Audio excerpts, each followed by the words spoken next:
सुश्रुत भागवत दिग्दर्शित 8-2-75 हा सिनेमा लवकरच आपल्या भेटीस येतो आणि या निमित्तानं सिनेमाची टीम आपल्या सोबत आहे. संस्कृती बालगुडे, शुभंकर तावडे, शर्वाणी पिल्लई आणि अर्थात captain of the ship Sushrut Bhagwat. तुमच्या सगळ्यांचं खूप खूप स्वागत आमच्या शोमध्ये. लोकमत फिल्मीकडनं तुमचं स्वागत. एकतर सिनेमा संस्कृती पहिल्यांदा तुला विचारेन की जसं मी 8-2-75 3 नंबर्स आहेत, तर मला तुझ्याकडनं ऐकायला आवडेल जेव्हा तुझ्याकडं आला हा सिनेमा 8-2-75 सिनेमाचं नाव आहे वगैरे, काय होती रिॲक्शन पहिली तुझी? काय म्हणजे ऍक्च्युली माझ्यामध्ये पण पहिल्यांदा फिल्मला आपल्या फिल्मला टायटल नव्हतं, फक्त आधी कॉन्सेप्ट क्लिअर झालेली तुमची, म्हणजे स्क्रिप्ट आली होती आणि नरेशन केलं होतं. आणि ऑनेस्टली जेव्हा सुरुवात फर्स्ट हाफ झाली ना तेव्हा मला वाटलं okay eight another college film, Babli संस्कृती अँड ऑल ऑफ दॅट असं मला वाटलं. पण सेकंड हाफला एक शब्द मेन्शन झाला, लाईक इनफॅक्ट फर्स्ट हाफच्या एंडिंगला थोडासा एक शब्द मेन्शन होतो जो मी ऍक्च्युली पहिल्यांदा ऐकला होता, कडावर नावाचा. आणि काय काय कडावर. ओके. सो म्हटलं ओके. आणि मग towards the end it's a completely different film. म्हणजे तुम्ही प्रिडिक्ट नाही करू शकत की जेव्हा आपण एखादी फिल्म पाहतो, बऱ्याचशा फिल्म्स प्रॉब्ली मागच्या काळात वेगवेगळ्या वर्ल्ड सिनेमामध्ये पण होतात की फिल्म सुरुवातच वेगळी होते आणि जोपर्यंत तुम्ही शेवटापर्यंत पोहोचता तेव्हा फिल्म कम्प्लिटली डिफरंट झालेली असते. सो मला ती कॉन्सेप्ट ॲज अ होल खूप आवडली, मला खूप इंटरेस्ट वाटला त्याच्यात. कारण या विषयावर 8-2-75 मी सांगेनच काय, या विषयावर कोणी भाष्य नाही केलेलं मराठी सिनेमामध्ये तरी. आणि 8-2-75 आता लोकांना कळायला लागलंय, पण आम्ही एनिवे आता पट रिव्हील करतो. म्हणजे तुमचे 8 ऑर्गन्स, 2 डोळे आणि 75 टिश्यूज. सो ही कॉन्सेप्ट होती. आणि ऑफकोर्स आमची फिल्म झाली, आय थिंक फिल्मच्या दरम्यान प्रोसेसमध्ये हे नाव सुचलं. तर तेव्हाच आम्हाला हे किती इंटरेस्टिंग आहे, लोकांना काय काय वाटेल किंवा किती प्रिडिक्शन्स होतील पुढे याचे.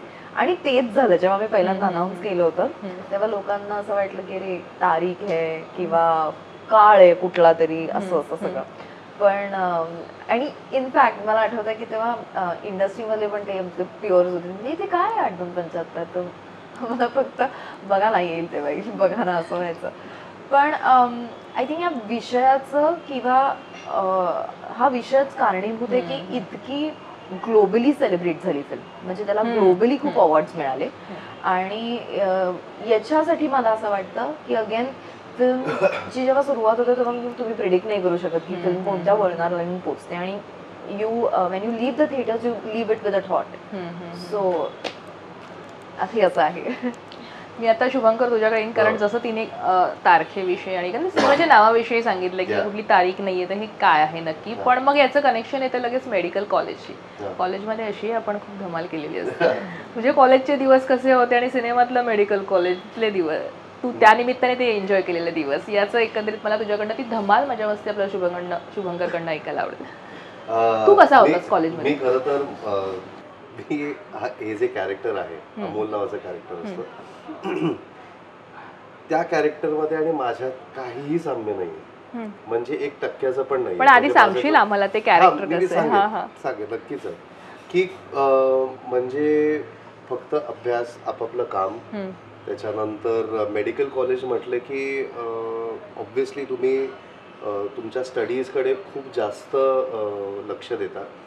आणि बाकीच्या गोष्टी काय झाले त्या कॅरेक्टरच्या आयुष्यात, पर्सनल लाईफमध्ये, फॅमिलीच्या लाईफमध्ये एवढं काय काय त्याचे एक डिफिकल्टीज आहेत. सो त्याच्यासाठी ही हॅज म्हणजे त्याने त्याचं लक्ष कम्प्लिटली अभ्यास आणि ह्या गोष्टी त्याच्यातच टाकले. सो आता जर शुभंकर म्हणून बघायला गेलं तर मी कॉलेजमध्ये मला नाही वाटत मी कधी क्लासरूममध्ये तरी गेले, कारण की मला जेवढं आठवतंय मी फक्त पहिला 1 आठवडा आणि शेवटचा 1 आठवडा, म्हणजे फर्स्ट इयरचा बोलतोय, आणि शेवटचा 1 आठवडा असं गेलो होतो. आणि तो शेवटचा आठवडा पण गेलो होतो कारण की माझ्या आईला बोलवलं. आणि हे कुठल्या कॉलेजमध्ये सगळं घडलेलं? रुईयाला होतं. अच्छा. हा तर आणि हो नाही, तिला कळलं ना. मी असं नाही आहे की रुईयाच आहे, रुईया खूपच चांगलं कॉलेज आहे. पण काय झालं होतं, मी एक्स्ट्रा करिक्युलर ॲक्टिव्हिटीजमध्ये एवढा होतो. मी थिएटर करायचो, मी डान्स कॉम्पिटिशन्स करायचो, मी वेगवेगळे म्हणजे अभ्यास सोडून इतर ज्या गोष्टींसाठी रुईया महाविद्यालय फेमस आहे त्या सगळ्या गोष्टी मी करायचो. So म्हणजे त्याच्यामुळे- अभ्यासासाठी आहे फेमस, हो, हो. पण म्हणजे- या सगळ्या हो, गोष्टी या सगळ्या आपले गोष्टी सगळे मी मराठी कलाकार जे आपण नक्कीच. छान बघतो ते सगळे तिथे नक्कीच. घडलेले आहेत. हा, नक्कीच हा. नक्की. आणि बऱ्यापैकी फक्त हा. कलाकारच नाही तर इतरही क्षेत्र. क्रूज आहे पण. म्हणजे आता ऑफ कॅमेरा पण जेवढी लोक आहेत म्हणजे डिरेक्शन टीम मधले असतील, कॅमेराचे असतील, असे मोठमोठे लोक आले.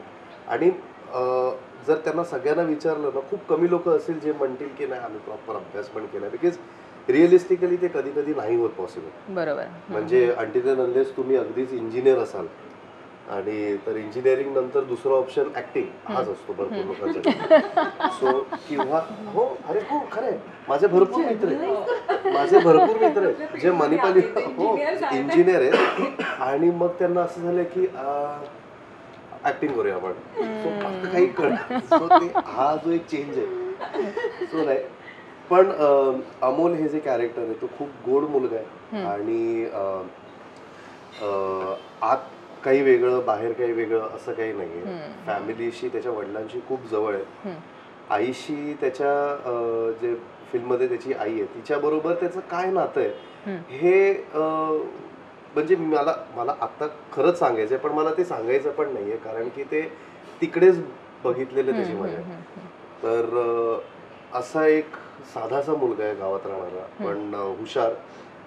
आणि त्याच्यानंतर कॉलेजमध्ये गेल्यानंतर ज्या गोष्टी भरपूर पोरांबरोबर होतात की प्रेम होतं काहीतरी एक. आता कॉलेजमध्ये आपलं कॅनव्हस वाढतो, भरपूर लोक भेटतात, मुलं मुली हे त्याच्यानंतर काही काही गोष्टी घडतात. बरोबर. सो हे डिस्ट्रॅक्शन होतात ते आणि त्याच्यामधूनच आय गेस एक्सपिरियन्स मिळतो. तर तसा आहे अमोल आणि आय गेस सगळ्यांना खूप रिलेट होईल, खूप मुलांना रिलेट होईल. तर it is as simple as that. पुढे जाण्यापूर्वी एक इथे जोडून प्रश्न घेते. तू आत्ता सांगता सांगता मला म्हणालास की माझ्या आईला बोलवलं त्यामुळे लक्षात राहिलंय मला ते. बाबा किती वेळा आलेले? अर्थात आपल्या सगळ्यांना माहिती आहे अभिनेते सुनील दावडेंचा तो मुलगा आहे त्यामुळे मला बाबा किती वेळा आलेले किंवा बाबांचा दट्ट्या कसा असायचा आणि एकंदरीत मी सांगतो तुम्हाला. सो एक कमाल दीर्घ श्वास घेतोय. कमाल किस्सा आहे माझा तो. माझा ऍक्सिडेंट झाला होता, बाईक ऍक्सिडेंट झाला होता आमच्या म्हणजे 10वीच्या परीक्षेनंतर ऍडमिशनच्या आधी. सो मला प्लास्टर वगैरे केलं होतं. सो माझ्या पहिल्या लिस्टला रुपारेल लागलं होतं आणि मी 5वीत वगैरे ठरवलं होतं की मला रुईयात जायचंय कारण की माझी बहीणही रुईयात होती आणि मी ते बघितलेलं ऍटमॉस्फिअर आणि ती मला घेऊन जायची तिकडे त्यांच्या फेस्टिवल्सला वगैरे आणि मी खूप ऐकलेलं रुईयाबद्दल आणि बोललो मी तेव्हाच ठरवलं मला रुईयामध्ये जायचं. पण मला पहिल्या लिस्टला रुपारेल लागलं कारण की आमच्या इकडे असं होतं तेव्हा ऍडमिशनच्या वेळेला की जे कॉलेज लागेल पहिल्या लिस्टला तिकडे तुम्हाला ऍडमिशन कंपल्सरी घ्यायचंय. मग त्याच्यानंतर कुठल्याही लिस्टला तुम्ही बदलू शकता बट जस्ट वन्स. मी रुपारेल लागलं आणि माझं असं झालं की अरे यार Ruparel any time good college मी हे करत नाही. रुपारेल पहिलं रुपारेल लागलं तर ब्रिजच्या ह्या बाजूला ब्रिजच्या त्या बाजूला रुपारेल लागल्यानंतर मला पप्पा म्हणाले की मी येतो कारण की मला प्लास्टर वगैरे होतं. मी येतो तुझ्यावर. मी ठीक आहे. रुपारेलच्या वॉचमॅन पासून ते प्रिन्सिपल पर्यंत ते एकतर सगळ्यांना भेटत गेले आणि सगळ्यांचं असं झालं की अरे सर तुम्ही आला. हा पप्पा पण माझा मुलगा आहे या कॉलेजमध्ये ऍडमिशन घेतोय, हा आम्ही लक्ष ठेवू वगैरे. प्रिन्सिपल पर्यंत पोहोचणार सगळे ऑलमोस्ट भेटून झाले होते. म्हणजे माझं ठरलं होतंच की मला रुईयामध्ये घ्यायचंय पण माझं असं होतं की आता रुईया जर नाही मिळालं तर मला रुपारेलमध्येच थांबायला लागणार. So I was ready for that.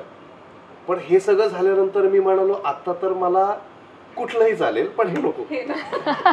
मला आम्ही काळजी घेऊ तुमच्या मुलाची, आम्ही बघू तो काय काय वाया नाही ना जाणार आम्ही ते बघू. मी नाहीच गेलो वाया रुईयामध्ये सुद्धा. पण हे काय हसणं आहे. एक मिनिट, तुला ही गरज का भास होते म्हणजे की तुला हे मेन्शन करायला की मी नाही गेलोय वाया? त्यानं क्लिअर केलंय की तो रुईयामध्ये वाया नाही गेला. हो रुईयाच्या आत कोणीच बाहेर नाही जात ना. त्याच्या त्याच्या बाहेरची गोष्ट नाही वेगळी. नाही नाही, पण खूप मला तरी वाटतं की त्या कॉलेजमुळे, रुयामुळे मला आत्तापर्यंत माझ्या आयुष्यात माणसं जोडली गेलेली आहेत. आणि ते मग प्रोफेशनली असो किंवा ॲक्च्युअल लाईफमध्ये असो, म्हणजे रुयामध्ये जे माझे मित्र आहेत ते अजूनही माझे मित्र, माझ्या फॅमिली सारखे. आणि हिला तर माहितीच आहे, म्हणजे आम्ही एकत्र एक फ्रेंड्स ग्रुप आहे, तर ते माझ्या फॅमिली सारखे. आणि ते फक्त झालं ते त्या कॉलेजमुळे. आणि थँक्स टू पप्पा की ते आले तिकडे. सो माझं ठरलंच की मला रुपारेमध्ये तर नाही जायचं, रुईयालाच घ्यायचं. हां. शर्वाणी, जसं आपण आता सिनेमाविषयी बोलूया थोडं, की 8/2/75 सिनेमात एकंदरीत तुझ्या भूमिकेविषयी जाणून घ्यायला आवडेलच. पण आत्ताची तू इतकी वर्ष आता काम करतेयस, खूप जणांसोबत काम केलंस. सो आत्ता ही जी आत्ताची जी पिढी आहे आपल्या या इंडस्ट्रीमधील, तुझा तो अनुभव कसा आहे? सिनेमाच्या निमित्तानेही सांगशील दोघांसोबतचा, आणि जसं आता शुभंकर बोलतोय त्याच्यामध्ये मला धमालच आली असणार आहे, त्यामुळे काय सांगशील? पिढीप्रमाणे जर का बोलायचं झालं तर खरंच आताची पिढी खूप छान आहे.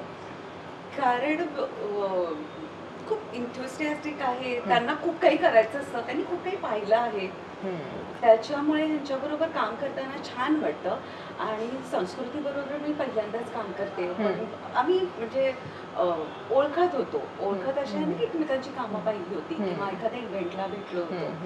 तर तेव्हा एक असं होतं ना की अरे हे छान आहे, की त्यांचे वाईट चांगले येतात, ती एनर्जी चांगली आहे, ह्याच्याबद्दल तर काय आता कळलंच असेल.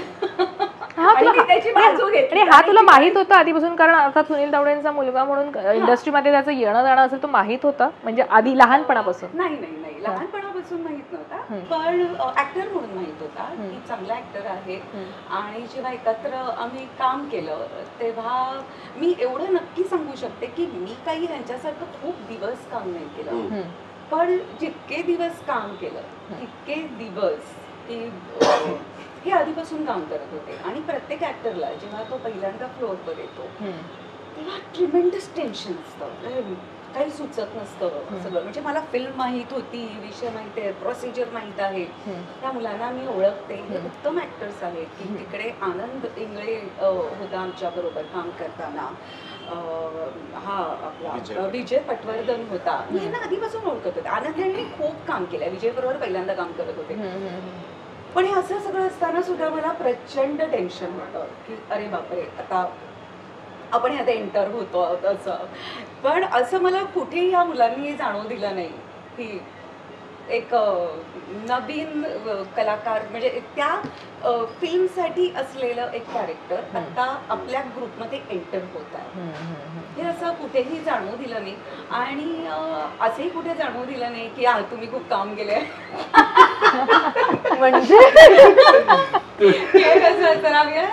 मस्त.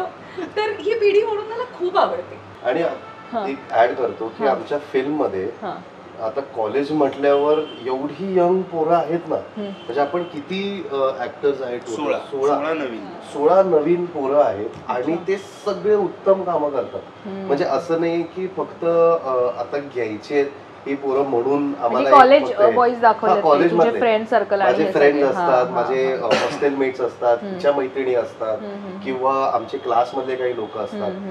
ह्या सगळ्या पोरांनी पण ना त्यांचं वर्किंग आहे, त्यांचं आम्ही आमच्या कॅरेक्टर मध्ये काय करू शकू असं आहे. आणि त्यांनी त्यांच्या जागा काढल्या, त्यांनी त्यांचे पंचेस काढलेत आणि त्यांनी पुरेपूर सगळ्या पोरापोरींनी एक प्रयत्न केलाय की आम्ही पण कसे स्टँड आउट होऊ शकू. बरोबर. थँक्स टू हिम. आणि मोने सर पण ते पण आहे, तर त्यांनी घेतलेले वर्कशॉप्स. सो त्याच्यामुळे एक खूप चांगलं वातावरण आधीच क्रिएट झालं आणि एक बेस क्रिएट झाला, ज्याच्यावरून नंतर सुश्रुतने अजून पुढे नेली. सुश्रुत, जसं मी मगासपासून आपण बोलताना पण म्हणतोय की विषय तसा गंभीर आहे, अवयवदान, देहदान. आपण 8/2/75 म्हणजे मला जर पटकन म्हटलं तर आपल्याला कळत नाही की 8 ऑर्गन्स, 2 डोळे आणि 75 टिश्यूज. म्हणजे आपण ते विज्ञान शोधायला जातो, वाचायला जातो, आपण शिक्षणात आलेलं असतं, पण तरी सुद्धा ते तितकं लक्षात येत नाही.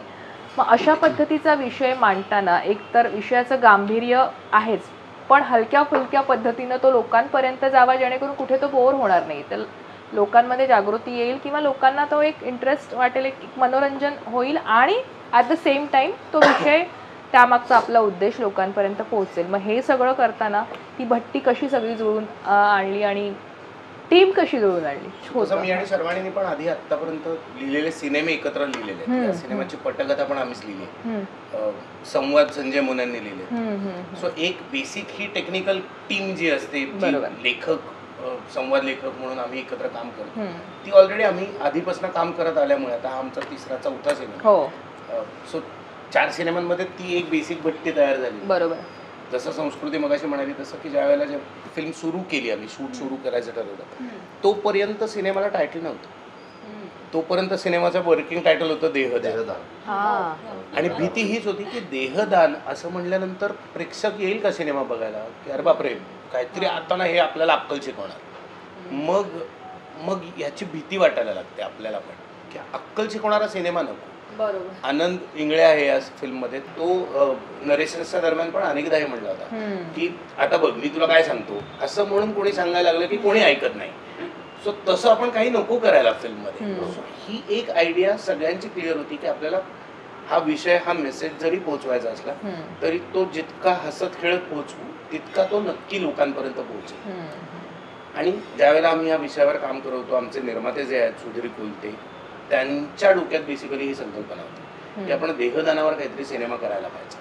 सो त्यांच्याकडनं हा विषय आमच्याकडे आला, मग आम्ही तो डेव्हलप केला. त्यावेळेला काही रियालिटीज पण मिळाल्या, काही गव्हर्नमेंटचे GRs आहेत जे पण आम्ही काही शोधले, त्यातनं आम्हाला काही गोष्टी कळल्या. आणि पुणे मुंबई ही आपल्याला महाराष्ट्रातली 2 शहरं किंवा आता नाशिक आहे किंवा अशी जी मोठी शहरं आहेत तिथे कदाचित ही परिस्थिती नसेल, पण अजूनही बीड, उस्मानाबाद, बुलढाणा, परभणी या ठिकाणी जर आपण गेलो तर तिथल्या मेडिकल कॉलेजकडे संस्कृती मगाचपासून म्हणते ते कॅडेवर आजही नाही. ते कॅडेवर म्हणजे एक डेड बॉडी असते की ज्याचा वापर करून ह्युमन अॅनाटॉमी शिकवलं जातं. हो. सो ते कॅडेवर जर नसेल तर मुलं शिकणार कशी ह्युमन अॅनाटॉमी? सो आम्ही काही डॉक्टर्सशी बोललो, काही ओळखीचे, काही पासआउट झालेले, काही नुकते पासआउट होणारे. तर त्यातल्या 2-3 मला असं कळलं की अरे आमच्या वेळेला तर ऍक्च्युअली नव्हतंच कॅडेवर. आमचा तो विषय ऑप्शनला ठेवून आम्हाला पास केलं ते वर्ष, आणि मग पुढच्या वर्षी कॅडेवर अरेंज झाल्यावर आम्हाला ह्युमन अॅनाटॉमीसाठी परत बोलवलं. मग त्यावेळेला जेवढे गेले शिकायला तेवढे गेले, जे नाही गेले ते आज प्रॅक्टिस करतात. अशा परिस्थितीत आपण हा विषय घेऊन येताना तो हलक्या फुलक्या पद्धतीने आणायला पाहिजे, तर देहदानाचं महत्व आपल्याला पोहोचवता येईल हे क्लिअर आम्ही ठरवलं होतं. आणि त्यामुळे ती लिहितानाच तशी लिहिली की एक मेडिकल कॉलेज, तिथली हे कॅडेवर नसणं, त्या मुलांचा स्ट्रगल, आणि एक सिच्युएशन त्याच्यात अशी क्रिएट झाली लिहिताना की जर त्या कॉलेजच्या डीननी येऊन सांगितलं की मुलांनी करायचं आता कॅडेवर अरेंज, आणि जो मुलगा जो मुलगी करेल त्याचं शिक्षण आपण फुकट करू, आणि देन द रेस बिगिन्स. आता ती स्पर्धा आहे ना आपल्याकडे, सगळं त्या रॅट रेसमध्ये अडकलोय आपण. सो ही या मुलांमध्ये लागते स्पर्धा की कोण एक डेड बॉडी अरेंज करणार आणि मग काय होईल, ती ही फिल्म. हा प्रश्न थोडासा मी आत्ता जो विचारेन अर्थात आर्टिस्टला, की तो थोडासा असं होईल की पटकन तुम्ही काय उत्तर द्याल. पण जसं मी आता ऐश्वर्या रायचं उदाहरण दिलं की तिने नेत्रदान जेव्हा ती करणार असं ती बातमी आली आणि अरे हिचे डोळे लोकांचे इथपर्यंत पोहोचले, हिचे डोळे कोणाला मिळाले तर काय त्या माणसाचं नशीबच हे. आणि पण ती जागृती तेवढ्यापुरतीच झाली. पण संस्कृती तुला विचारते की अशा पद्धतीचा सिनेमा जेव्हा आपण करतो किंवा अशा पद्धतीच्या गोष्टी जेव्हा आपण ऐकतो तेव्हा एक व्यक्ती म्हणून तुला काय वाटतं की जर आपल्याला काही या डोनेट करणं किंवा देहदान करणं यावर तू किती याचा तू कशा पद्धतीनं विचार करतेस? म्हणजे मी तर सांगेन, मी फिल्म करण्याच्या, ही फिल्म जेव्हा माझ्यापर्यंत आली त्याच्या आधीच मी ठरवलं होतं की मला करायचं आहे. म्हणजे आय थिंक काही वर्षांपूर्वीची गोष्ट आहे की काहीतरी वाचलं होतं पेपरमध्ये आणि एकदम असं स्ट्राईक झालं की नाही मला पण करायचं आहे. आणि माझं तर म्हणणं होतं की मला एंटायर बॉडी डोनेट करायची आहे. पण बघ मजा कशी असते, जेव्हा मी हे बोलले तेव्हा माझी आई पटकन म्हणाली की नाही एंटायर बॉडी वगैरे नाही, बाकी ठीक आहे, पण आपण म्हणतो ना अग्नी देण्यासाठी काहीतरी आपलं शरीर राहावं. तर ते ती म्हणाली होती. तर मला असं मग त्याला काय म्हणजे ठीक आहे, नसेल ते काही मातीत जाणार आहे ना, त्यापेक्षा लोकांना त्याचा उपयोग होईल वगैरे. पण हे जे काही थोडे विचार आहेत ते तर शर्वाणी त्यांनी इतका करेक्ट त्या मुद्द्याला हात घातला की इट्स नॉट अ डिबेट, पण मी म्हणेन की इट्स अ डिस्कशन बिटवीन की पूर्वीच्या पिढीचे काही स्पिरिच्युअली ओरिएंटेड काही विचार आहेत आणि आत्ताची पिढी त्याला कसं काउंटर करते की जे तेही बरोबर आहेत त्यांच्या ह्याने की प्रॅक्टिकॅलिटी आणि स्पिरिच्युअलिटी. सो त्याचं एक कुठेतरी डिस्कशन सुद्धा फिल्ममध्ये बघायला मिळतं.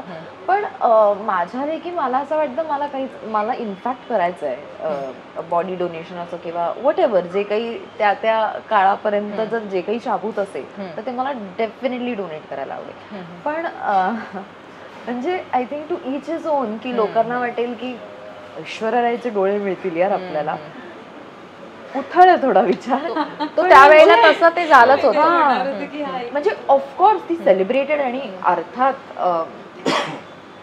हे लोक विसरतात की ते शेवटी डोळे आहेत आणि ती दृष्टी मिळणार, काय तिचे डोळे आहेत आणि अर्थात चांगली गोष्ट ऐश्वर्या रायचे डोळे, पण यार ते कोणासाठी फक्त डोळे असतील किंवा ती मला मिळणारी दृष्टी असेल, मला बघता येते, मला जग बघता येते. सो थोडा विचार तसा. हा, पण ऍटलीस्ट त्या विचाराने जर लोकांच्या मनात येईल किंवा ती एक अवेअरनेस क्रिएट होईल की बाबा आपण पण केलं पाहिजे, तर ते चांगलं आहे बाबा. निश्चित. म्हणजे निदान त्या कारणाने तरी.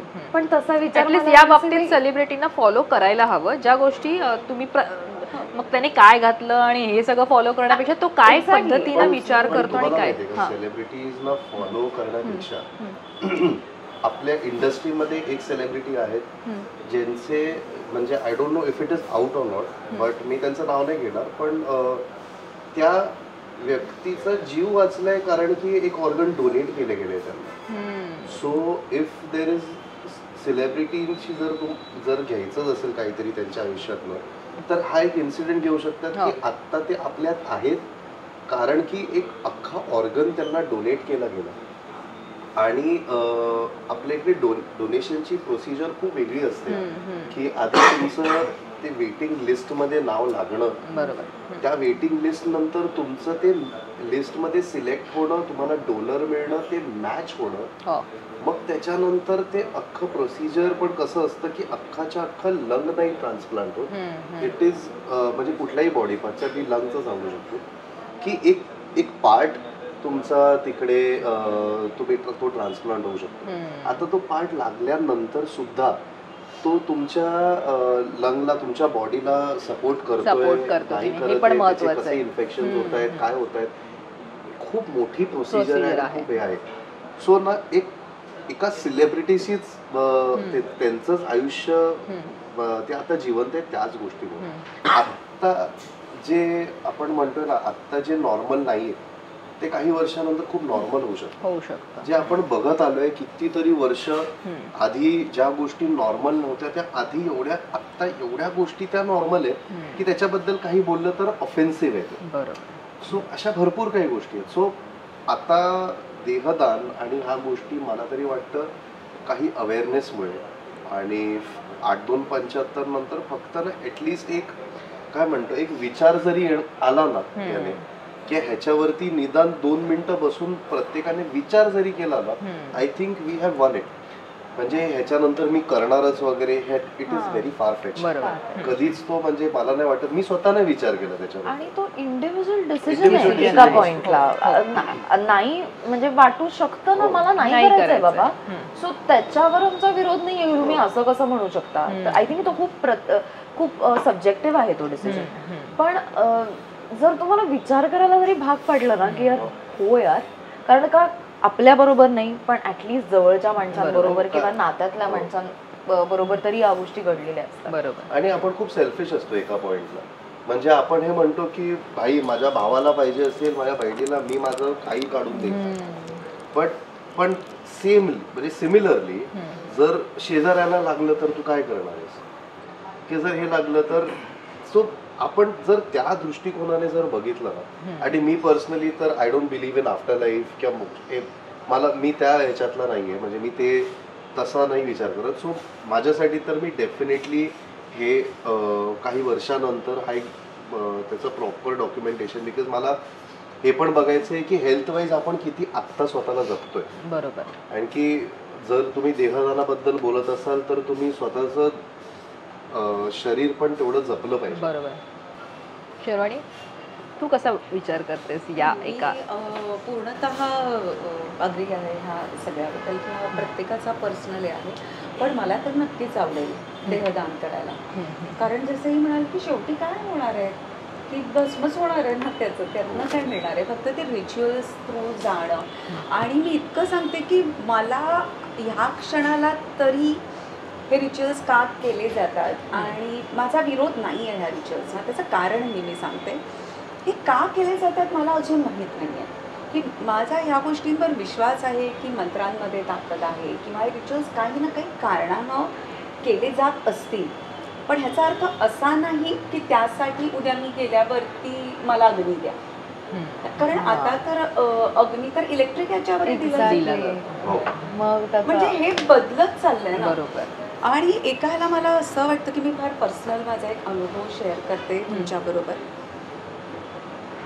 की जेव्हा माझी आई गेली तोपर्यंत मी अशी होते की काय गरज आहे हे सगळं करायची, काय असतं हे. आणि ते फार विचित्र असतं की ते डेड बॉडी तिथे आहे, मग त्याच्यावरती सगळे ते सोपस्कार होत आहेत, मग तिथे गेल्यावरती मंत्रपठण चालू आहे वगैरे असं सगळं.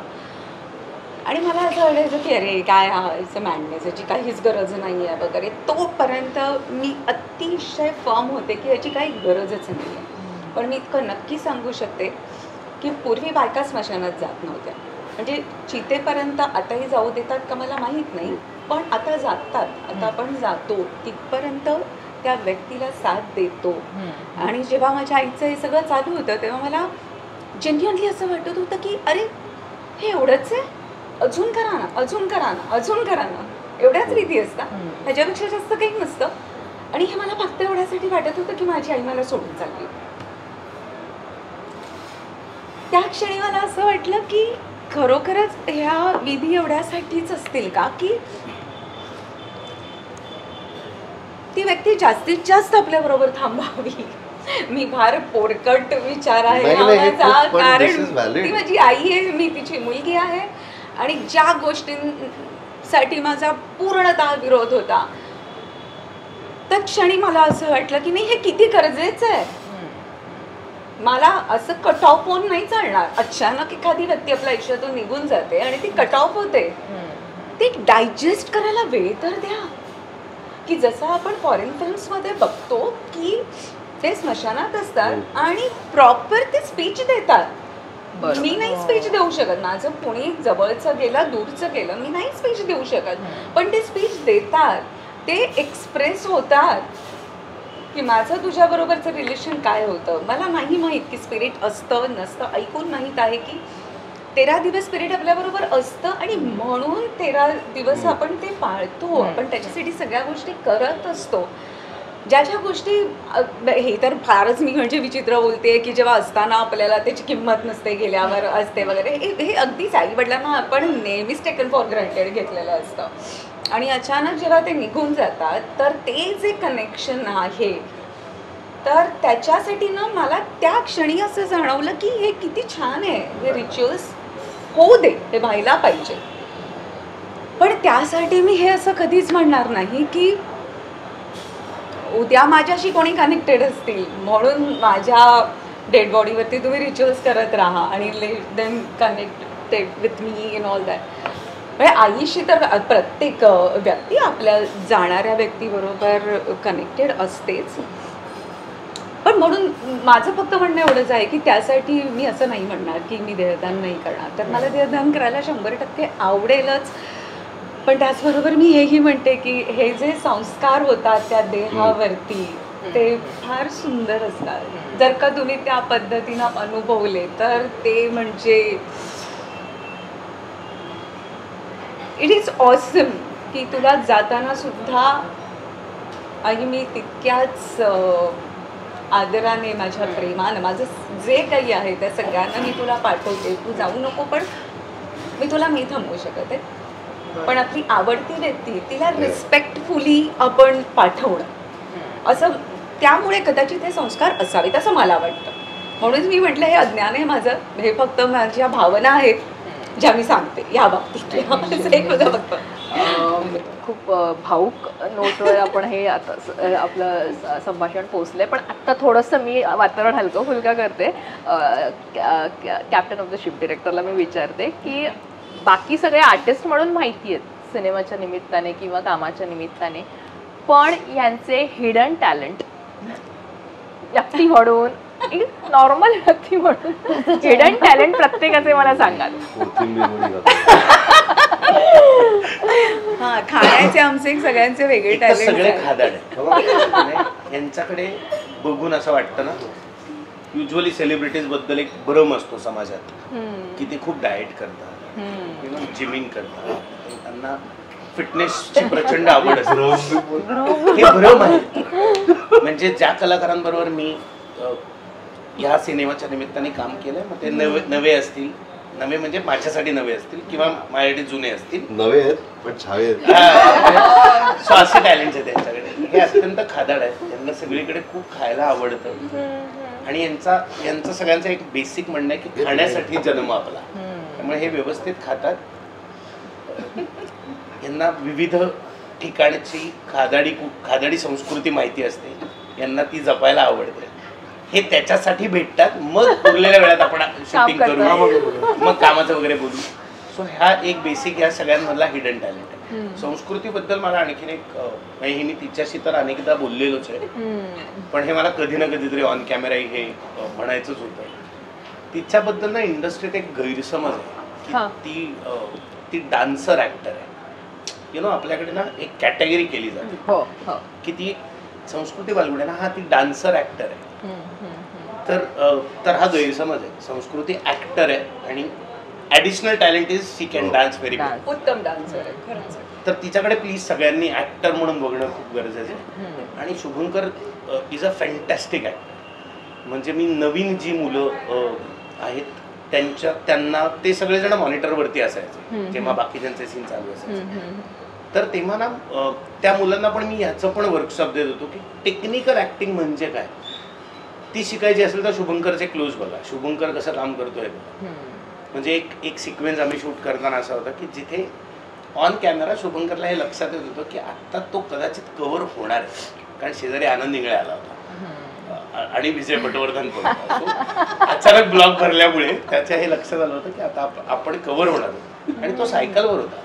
तर शुभंकर फक्त सीटवर बसला, तो सायकल घेऊन उभा असलेला शुभंकर फक्त सीटवर बसला, जेणेकरून त्याने त्याची हाईट वाढवली नॅचरली, जी नॅचरल दिसताना. पण त्यामुळे शुभंकर दिसायला लागला त्या फ्रेम मध्ये, नाही तर शुभंकर कव्हर झाला असता. हा स्मार्टनेस ऍक्टरकडे असणं पण गरजेचं असतं की लेन्स काय आहे, कॅमेरात न बघता आपल्याला हे मॅनेज कसं करायचं आहे हे पण ऍक्टर्सनी शिकणं गरजेचं आहे. जो खूप मोठा प्लस पॉईंट आहे शुभंकरचा, he is a technically sound actor. संस्कृती आहेच, कारण आता संस्कृतीकडे अनुभव पण तेवढा आहे. टेलिव्हिजन करून आलेल्या सगळ्यांकडेच तो अनुभव येतो, कारण टेलिव्हिजनमध्ये तुम्ही इतका काळ तुम्ही कॅमेऱ्याच्या समोर काम करता की त्याच्यानंतर सिनेमात फक्त एक तंत्र बदलतं, बाकी काही फारसं बदलत नाही. त्यामुळे तो अनुभव संस्कृतीकडे होता. शुभंकरी माझ्यामध्ये एक सिरियल केली होती, पण त्यात he was there in that गँग ना. संस्कृती कसं पिंजरासारखा एक शो केल्यावर नंतर ती लीड म्हणूनच 24 तास तुम्ही कामच करत असता सिरियलला. त्या मानाने शुभंकरनी एक फ्रेशर सारखी सिरियल केली होती आणि त्याच्यानंतर एक सिनेमा करून मग आम्ही या प्रोजेक्टमध्ये एकत्र आलो. तर त्यावेळेला मला हे लक्षात आलं की जी आत्ताची बॅच ऑफ ऍक्टर्स आहेत, नवीन मुलं जी आहेत, त्यांच्यामधला स्मार्ट ऍक्टर कोण आहे तो शुभंकर. आणि शर्वाणी असेल, आनंद असेल, तिथं काय सगळे त्यांच्याकडे बघूनच तुम्ही इंडस्ट्रीत येत आहे. पूर्वी पाहिलेला आनंद इंगळे, पूर्वी पाहिलेली शर्वाणी, पूर्वी पाहिलेले संजय मुने, यांच्याकडे बघूनच आपण सगळेजण क्षेत्रात आलो ना, कारण हेच होते आपल्यासाठी मराठी सिने क्षेत्रातले. अर्थात बाकी काही सुपरस्टार्स होतेच, पण ते अप्रोचेबल नव्हते. सो यांच्याबरोबर शिकायला खूप मिळतं आणि यांच्यासारख्या नवीन पिढी, नवीन मुलांकडनं नवीन मुलांनी काय शिकलं पाहिजे हे पण सांगता येतं. सो हे हिडन टॅलेंट्स नक्की आहेत. आणि शर्वाणी लेखिका आहे जे ती मान्य करत नाही, ती लिहिते. सो तो तिचा एक हिडन टॅलेंट. आणि आम्ही साईटवरती म्हणतो की आता माझ्याकडं कौतुक केलंय म्हणून बोलतोय अशातला भाग नाही, पण मी हे नेहमी सांगतो. म्हणजे आमचे जे प्रोड्युसर्स आहेत की सुधीर कोलते, विकास सांडे, तर त्यांना पण मी सांगतो की कारण की ते माझे प्रोड्युसर आधीच्या फिल्मला पण माझ्या पहिल्या फिल्मचे पण तेच प्रोड्युसर होते. सो आमची खूप चांगली ओळख होती. तर मी त्यांना पण म्हणालो की सुश्रुत सरांबरोबर काम करताना एक गोष्ट जाणवली की ते एवढे क्लिअर आहेत की त्यांना काय पाहिजे, कुठला शॉट पाहिजे, कधी पाहिजे, हे म्हणजे ते बसल्या बसल्या ते सांगायचे की अच्छा हे आहे ना, अच्छा हे कर, तू हे लाव, याच्यानंतर हा शॉट असेल, याच्यानंतर तो शॉट. म्हणजे जेव्हा डिरेक्टर स्वतः एवढा क्लिअर असतो आणि आपल्याला माहित असतं की ही इज व्हेरी क्लिअर, त्यांना माहिती आहे कुठले कुठले शॉट लागणार आहे, त्याच्यानंतर काय करायचंय काय नाही करायचंय, म्हणजे दिस इज द जॉब.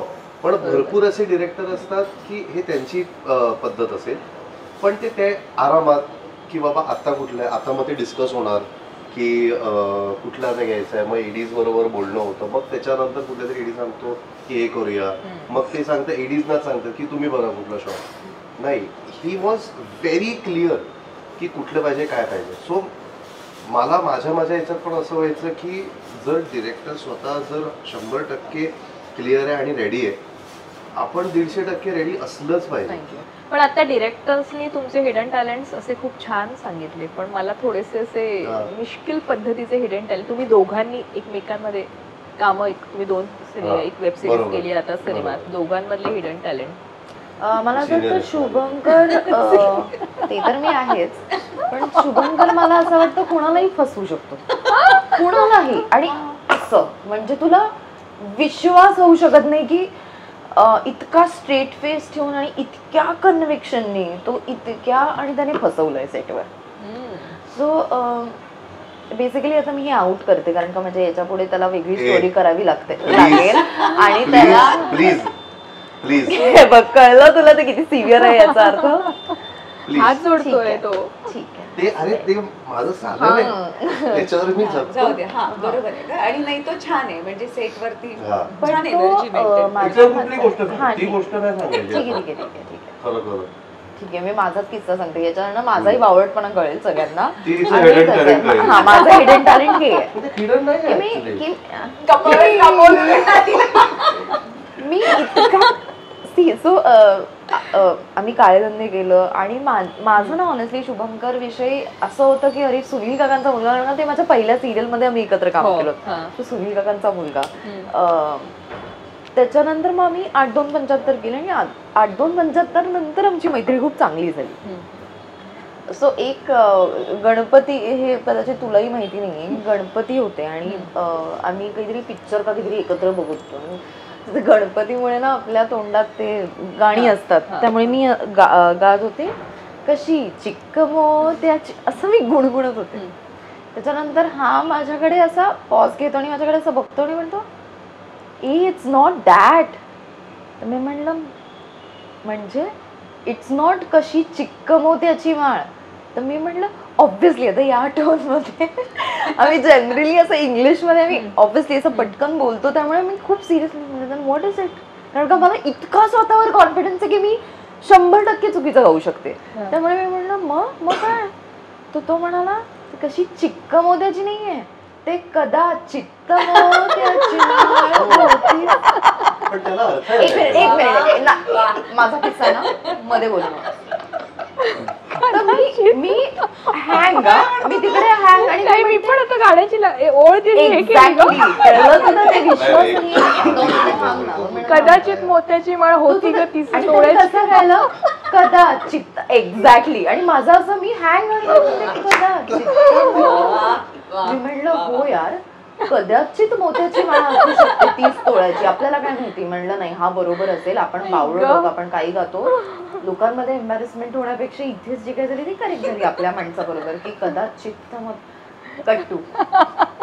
त्याच्या घरी मी जेवत होते का काहीतरी आणि त्याच हा दिवसभरातला किस्सा आहे हा सगळा. संध्याकाळी येऊ सांगते, काकू होत्या शुभंकरची आई, आणि मी त्यांच्यासमोर किती खाता कदाचित मोत्याची, तर काकू माझ्याकडे बघतायत अगं कशी चिक्क मोत्याची माळ आहे ती. आणि मी म्हणलं मी शुभंकरकडे बघते, शुभंकर फुटला आणि मला असं झालं की एकतर हा माझा मूर्खपणा नंबर 1 आणि दुसरी गोष्ट टॅलेंट म्हणजे ह्या कदाचित आणि कशी चिक्क हा जेव्हा किस्सा मी सांगते ना लोकांना त्रास होतो मनात की तू काय म्हणजे ही कशी कदाचित चिक्क मोती वगैरे आपल्याला माहितच नसतात त्यामुळे it's okay. पण हे हिडन टॅलेंट आहे. पण शुभंकर तुझ्याकडे कधीही आला आणि तो सिरियसली काहीतरी सांगायला लागला नाही ही सोलकडी याच्यात रम असते नाही विश्वास ठेवायचा नाही वॉट या सोलकडी नाही काही नसतं फॉर एक्झाम्पल सॉरी ही कोथिंबीर नाहीये ही लेमन ग्रास आहे त्यामुळे त्याचा फ्लेवर आहे विश्वास ठेवायचा नाही मला फोन कर वाटी ऐक ना मला शुभंकरनी हे सांगितलं हे खरं आहे की नाही कारण का माझ्या समोर आता येताना लिफ्ट मध्ये एक वेगळी बाई होती मी त्याला म्हणतेय तुला मेकअप दादा आणि हेअर लागणार आहे दिवसभर तर म्हणायला लागला या कारण मी आज केस नाही I haven't used any product on my hair आणि इज द बॉल इत्र प्लीज प्लीज डू नाही मी म्हणालो की मी काही यूज नाही केलं I haven't use any product कारण की ते ना ते कडक होतात आणि हे आणि तर एका सेंटर पोचते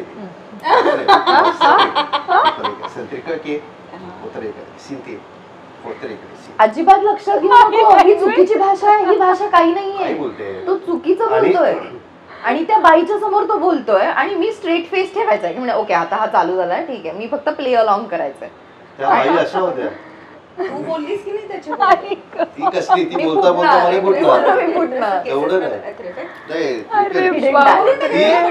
नाही नाही तिला तेवढंच आता ट्रेनिंग मिळालंय की आता हसायचं नाही हसायचं नाही बोलायची वेगळी लेवल आहे 30 एक वर्षानंतर ती कदाचित बोलेल काही तू बोलशील 10 एक वर्ष आनंदीमुळे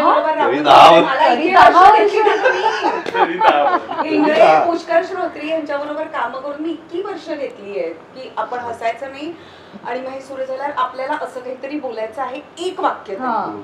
असं करून सुरू करायचं पण हे म्हणजे शिकशील. दिस इज द हिडन टॅलेंट आणि हिडन आहे इट्स आय डोंट शुभंकरची आयडेंटिटी आहे हो आणि माझं पण हिडन टॅलेंट सांगायचंय हा ती मध्ये मध्ये हा मी सांगतो तर हिडन टॅलेंट असं आहे की आपल्या शरीरामध्ये आपण जेव्हा शुगरचं काही गोष्ट खातो तर ते आपोआप म्हणजे ऑब्विसली त्याचं शुगरचं मग त्याच्यानंतर भरपूर गोष्टी वाईट असतात वगैरे त्याचं फॅटमध्ये कन्व्हर्जन वगैरे जे काय होतं ते तर संस्कृतीचं हिडन टॅलेंट असं आहे की ती काय करते की आधी कॉफी घेते कॉफीत सांगते की प्लीज शुगर नको हा आणि कोक जर पाहिजे असेल तर प्लीज डायट कोक लागणार आणि जेवताना मी जरा भात घेईन आणि मासे वगैरे असतील आणि त्यानंतर गुलाबजाम चालेल सो तिच्या ते हिडन टॅलेंट आहे की तिला ते शुगर अंगाला लागत नाही कारण की ती आधी जेव्हा विदाऊट शुगर कॉफी आणि sugar free Red Bull sugar free Red Bull आणि शुगर फ्री आता हे पण बघा ना आपण थोडं थोडं काहीतरी प्यायलंय हिने हात नाही लावलाय कारण की नारळाच्या दुधात हलकी साखर असते बरोबर तर त्याच्यामुळे ती नाही करत मला सोलकडी आवडत नाही आणि तिने इंटरव्ह्यूच्या आधी पण एक black coffee without black coffee तिने आधी सांगितली ती आली नाही ती आता ती नंतर गुलाबजाम खाईल त्याच्याबरोबर ब्लॅक कॉफी घेईल सो नंतर गुलाबजाम खायचे म्हणूनच सांगितलं हे हिडन टॅलेंट नाही हे हिडन टॅलेंट आहे नो इट्स अ टॅलेंट की आपल्या बॉडीचं टॅलेंट आहे की बॉडीचं टॅलेंट जातं ती शुगर बॉडीला लागत नाही एक वेगळंच हिडन टॅलेंट आहे तिच्यामध्ये so I feel that is there. पण आता 8/2/75 आमच्या भेटीला येते सुश्रुत प्रेक्षकांना तुमच्या सगळ्यांकडनंच एका वाक्यामध्ये जाऊ दे अपील की का सिनेमा थिएटर जसं शर्वणीने आता मांडलं की पोहोचत नाहीयेत किंवा लोक तिथपर्यंत का जात नाहीये तर हा जो गॅप आहे तो भरून काढायला पाहिजे कुठल्या ना कुठल्या माध्यमातून की थिएटर्समध्ये जाऊन सिनेमा लोकांनी जास्तीत जास्त लोकांनी पाहायला हवा. थिएटरमध्ये जाऊन सिनेमा बघायलाच पाहिजे कारण मुळात सिनेमा बनवला जातो तो थिएटरमध्ये बघण्यासाठी बनवला जातो. सिनेमा हे माध्यमच आहे जे थिएटरचं माध्यम आहे तो एक वेगळा एक्सपिरियन्स आहे आणि 8/2/75 सारखा सिनेमा तो एक्सपिरियन्सही तुम्हाला देईल आणि त्यातनं विचार करायलाही भाग पाडेल म्हणून हा सिनेमा थिएटरमध्ये जाऊन बघायला पाहिजे. मी म्हणेन की गेल्या वर्षापेक्षा ना अत्यंत वेगळी असा चित्रपट आहे माझ्या मते हा. आणि खूप माझ्या मते तरी मागच्या वर्षी असं बऱ्याचदा झालं की त्याच जॉनराचे सिनेमा आपण बघत होतो, पण हा सिनेमा जसं सर पण म्हणाले की through entertainment which is the best way possible की आपण एखाद्याचं मतपरिवर्तन करू शकतो किंवा त्याच्यावर इन्फ्लुएन्स करू शकतो. सो हा तसा सिनेमा आहे, खूप आय थिंक ब्रिलियंटली मेड, आणि या विषयावर कोणी भाष्य नाही केलेलं, त्यामुळे तुम्हाला काहीतरी नवीन बघायला मिळेल आणि तुम्हाला ते नक्की आवडेल सुद्धा. सो 8/2/75 19 जानेवारी. भरपूर ऑडियन्सला असं असतं की आम्हाला जसे पिक्चर बघायचे आहेत तसे आम्हाला मराठीमध्ये पिक्चर बघायला मिळत नाहीत किंवा काही. तर जर फ्युचरमध्ये तुम्हाला तसे पिक्चर्स बघायचे असतील तर प्रेझेंटमध्ये तुम्हाला सगळे जे मराठी चित्रपटसृष्टी ज्या ज्या प्रकारचे सिनेमे बनवत आहे तुमच्यासाठी, तर ते प्लीज नक्की थिएटरमध्ये जाऊन बघा. कारण की त्या जर आत्ता सपोर्ट केलं तर त्याच्यानंतर एक मोठ्या लेवलचे, खूप चांगल्या ग्रँजर लेवलचे फिल्म्स येतील, खूप चांगल्या बजेटचे फिल्म्स येतील. आणि जर शेवटी येऊन जातं की जर तुमच्याकडे खूप कमालीचे चांगले बजेट असतील, तुम्ही अजून चांगल्या पद्धतीने ते मांडू शकतात लोकांसमोर. सो आय फील तुम्ही जर सपोर्ट केलं तर आम्ही अजून चांगलं होऊ स्टोरीज आणि अजून चांगले फिल्म्स घेऊन तुमच्यासमोर येऊ शकतो. तर 8/2/75 नक्की बघा 19 जानेवारीला. 8/2/75 फक्त इच्छाशक्ती हवी हा सिनेमा 19 जानेवारीला चित्रपटगृहात जाऊन बघा, म्हणजे तुम्हाला कळेल की फक्त इच्छाशक्ती हवी हे का आहे. 8/2/75 बरोबर. निश्चित. आणि अर्थात ही इच्छाशक्ती जसं आपण मुलाखतींमध्येही म्हटलं की पटकन तो निर्णय घ्यायलाच पाहिजे असं काही नाही आहे, पण पुढे जाऊन त्या बाबतीत विचार हा नक्कीच आपण प्रत्येकानं तो सोडला पाहिजे की भविष्यात आपण याविषयी सिरियसली विचार करून काहीतरी करू. आणि अर्थात 19 जानेवारीला आम्ही वाट पाहतोय. तर लोकमत फिल्मीकडनं तुमच्या सिनेमासाठी खूप खूप शुभेच्छा. थँक्यू. थँक्यू.